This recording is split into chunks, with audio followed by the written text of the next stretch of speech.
दोस्तों नमस्कार, मैं हूं शीतला तिवारी। दोस्तों एक बार फिर जौनपुर के बारे में जिक्र कर लिया जाए। जैसा कि आप जानते हैं कि जौनपुर अनुराग यादव मामले में अब नया मोड़ आ गया है। नया मोड़ का मतलब ये आप समझ लीजिए कि 28 अप्रैल की तारीख लगी थी और 28 अप्रैल को यह कहा गया था कि तहसीलदार जो है कुछ न कुछ निर्णय करेंगे।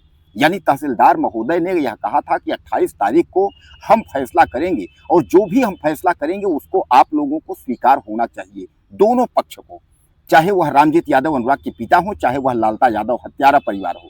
लेकिन तहसीलदार ने यह कहा था कि दोनों परिवारों को जो है इसको स्वीकार करना पड़ेगा, हम जो करेंगे तो। लेकिन मैं आपको बता दूं कि इसमें सबसे बड़ा खेला हो गया।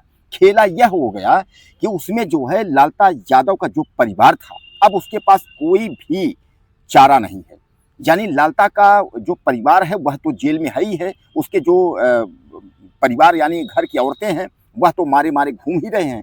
लेकिन अब जो है लालता का जो वकील है उसने एक बार फिर गेम फेंका है और उसने यह सोचा है कि इस बार एक बार फिर शायद गेम जो है सफल हो जाए। और उसने यह फिर इस बार जो है ताना बाना बनाया है। उसने जो है यह कहा कि हुजूर, जो हमने जो है अतिक्रमण किया है उसकी जो है चौहद्दी हमें दे दी जाए। किस चौहद्दी नंबर में हमारा जो है अतिक्रमण है। अब दोस्तों इस बात को समझिएगा। सबसे बड़ी बात तो ये है कि 28 अप्रैल को जब फैसला होना था तो 28 अप्रैल को फैसला तो कुछ हुआ नहीं। लेकिन 28 अप्रैल के बाद फिर तारीख लग जाती है। अगली तारीख लगती है 5 मई को, और 5 मई को तारीख लगती है। लेकिन 28 अप्रैल को क्या हुआ उसके बारे में जो हम जिक्र कर रहे हैं कि 28 अप्रैल को यह कहा लालता के वकील ने कि हमें जो चौहद्दी, जो हमने अतिक्रमण किया है उसका चौहद्दी नंबर क्या है, वह चौहद्दी हमें बता दिया जाए। चौहद्दी हमारा है कितना।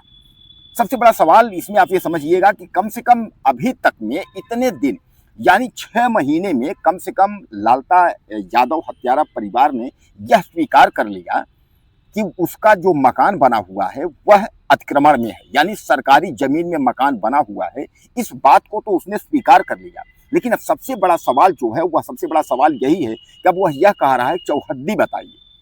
हालांकि उसने सरकार से, उसके वकील ने, लालता यादव के वकील ने सरकार से मांगा है कि हमको आप जो है चौहद्दी नंबर दे दीजिए, चौहद्दी बताइए हमारी कितनी है, तो चौहद्दी ही मिल जाएगी। क्योंकि अनुराग के पिता रामजीत यादव ने यह कहा कि चौहद्दी तो हम ही उनको बता देते। अरे यह चौहद्दी तो बहुत नॉर्मल चीज है, यह तो उनको पहले ही मिल जाती। लेकिन फिर एक बार पासा जो है लालता यादव का वकील ने फेंक दिया है कि जैसा मैं आपको बताया था ना कि ठंडे बस्ते में इसको डालने की पूरी कोशिश की जा रही है। आपको याद होगा कि तहसीलदार ने खुद कहा था, ग्राम प्रधान वीरेंद्र यादव और उन लोगों से जो है कहा था कि 28 तारीख को हम कुछ न कुछ इसमें कर देंगे। तो 28 तारीख को इसमें कुछ न कुछ यही हुआ कि अब फिर जो है नए मोड़ पे फाइल पहुंच गई। उसमें यह हो रहा है कि अब चौहद्दी जो है उसको बता दिया जाए, यानी उस चौहद्दी में कितने लोगों के मकान हैं। यानी एक बार फिर एक रोड़ा फंसेगा, कितने लोगों के मकान हैं। अब मकान तो बहुत लोगों के हैं अतिक्रमण में। सामान्य बात है कि आजकल सब, हर व्यक्ति जो है सरकारी जमीन जो है हड़पने की कोशिश करता है, सरकारी जमीन में मकान बनाने की कोशिश करता है। लेकिन वहाँ हत्यारा तो कोई और है नहीं। हत्यारा परिवार जो है वह तो लालता यादव है, तो घर तो लालता यादव का गिरना चाहिए। लेकिन कुल मिलाकर के आप एक बार फिर समझ लीजिए कि अब इसमें जो मामला फंस गया है, मामला यही फंसा है कि अब एक बार फिर बरगलाने की कोशिश की गई है कि 5 मई हो गया है। 5 मई के बाद फिर जो है तारीख, फिर 10-15 दिन कुछ न कुछ फिर जो है गेम फेंका जाएगा, फिर कुछ न कुछ किया जाएगा।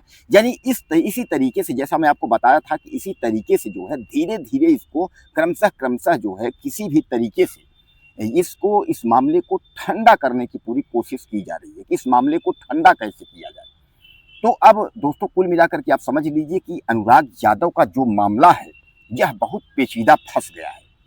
सब जितने वायदे थे नेताओं के, जितने अधिकारियों के वायदे थे, सब वायदे जो है ठंडे बस्ते में चले गए। सब अधिकारी, मंत्री, नेता सब गायब हो गए। कानूनी कार्यवाही जो कुछ भी होनी थी सब गायब हो गई। 6 महीने हो गए। यानी कहने का तात्पर्य और है 6 महीने और बीते तो 1 साल हो जाएगा। अनुराग यादव को अगली दिवाली आएगी तो सामने वाली दिवाली से 1 साल अनुराग यादव की हत्या को हो जाएगा। लेकिन अभी तक जो है हत्यारा परिवार के घर पर बुलडोजर जो है नहीं चल पाया। तो कुल मिलाकर के आप समझ लीजिए कि एक बार फिर जो है लेखपाल और ये जो है तहसीलदार और कानून को, यह सब मिलकर के और खासकर लालता के वकील ने एक बार फिर फंसा दिया पेच।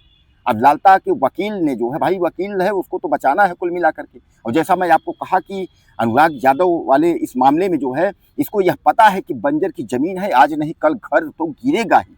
लेकिन जब तक अधिकारियों से बच रहा है, अधिकारी जब तक बचाना चाह रहे हैं, अधिकारियों की जब तक अंडर में है, तब तक तो वह बचा ही सकते हैं। जबकि दोस्तों मैं आपको बता दूं कि इस मामले में जो है, अनुराग यादव की हत्या के मामले में उसका घर सरकारी जमीन में है, 932 क में उसका जमीन है, नोटिस चस्पा हुई भी थी। अगर सरकार चाहिए होती या ऊंचे के लोग चाहे होते तो वह मकान कब का गिर गया होता।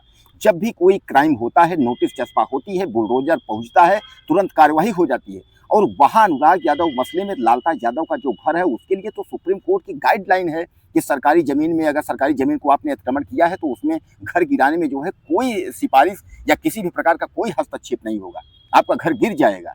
लेकिन अब इस मामले में जो है नेतागिरी चल रही है। अनुराग यादव के पिता रामजीत जो है वह गरीब हैं, कमजोर हैं, जिसको गांव में कहते हैं मोहदूबर, यानी जो है बहुत मासूम। तो कहने का तात्पर्य वह व्यक्ति जो है केवल भगवान के सिवा उसके पास कोई नहीं है। आप समझ लीजिए, रामजीत यादव के पास जो है या तो है प्रधान यानी वीरेंद्र यादव प्रधान पैरवी कर रहे हैं, या फिर दूसरा व्यक्ति अगर कोई है तो भगवान है। वह भगवान को ही प्रणाम कर सकता है और भगवान से ही कह सकता है, भगवान के सामने ही रो सकता है, बाकी कोई सुनने वाला नहीं है।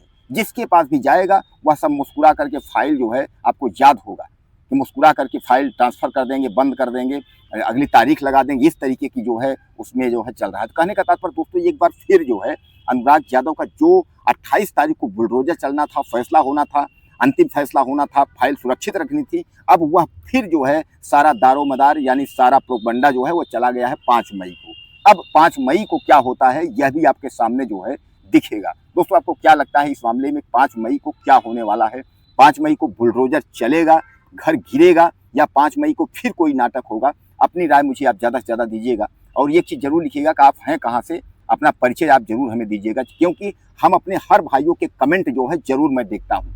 रिप्लाई जिसका मैं समझता हूँ उनको करता हूँ, जिसका मैं नहीं समझता हूँ रिप्लाई नहीं करता हूँ। तो आप जरूर, आप कहाँ से देख रहे हैं हमारा वीडियो आप जरूर करिएगा और कमेंट करना ना भूलिएगा। अगले वीडियो फिर मिलते हैं।